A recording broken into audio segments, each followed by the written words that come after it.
গত 9 বছর ধরে শুধু পালিয়েই বেড়াচ্ছি। টলিউডে বহু প্রতীক্ষিত সিনেমা ধূমকেতু অবশেষে মুক্তি পেতে চলেছে আগামী 14ই আগস্ট।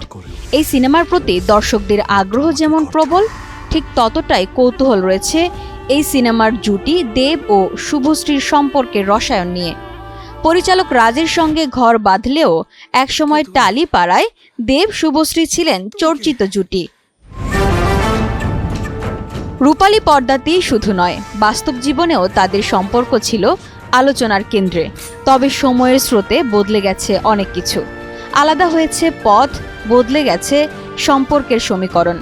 আজ দুজনেই নিজেদের জায়গায় প্রতিষ্ঠিত, সফল এবং পরিপূর্ণ। একটা হিরো ভিলেনকে আইন টপকিয়ে কুপিয়ে মারলেও কিন্তু 9 বছর পর যখন ধূমকেতুর মুক্তির সামনে, তখন পুরনো স্মৃতি যেন ধীরে ধীরে ফিরে আসছে আলোচনায়। বান্ডেল থাকলে প্রতি সেনমানিতে টাকা বাঁচবে। বিকাশ সেনমানি বান্ডেল কিনে জিতুন প্রতি লেনদেনে। সম্প্রতি এক সাক্ষাৎকারে দেব বলেন, গত 9 বছরে আমরা একে অপরের সঙ্গে একটাও কথা বলিনি। কাজ তো দূরের কথা, যদি দেখা হয় বা কথা বলার সুযোগ আসে, আমি সত্যিই জানি না কি বলবো। কিছু কথা বাকি আছে কিনা, নাকি কোনো কথাই বলা উচিত নয়, সত্যিই আমার কোনো ধারণা নেই। তবে শুধু দ্বিধা বা নীরবতা নয়, শুভশ্রীর প্রতি শ্রদ্ধা আর প্রশংসাও উঠে এসেছে দেবের কণ্ঠে।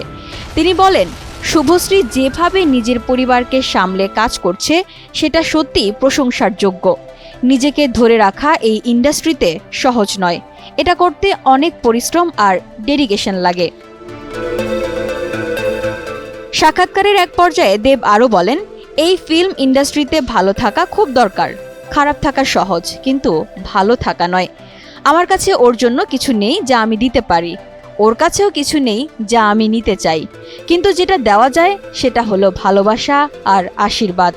এভাবেই আমাদের এগিয়ে যেতে হবে।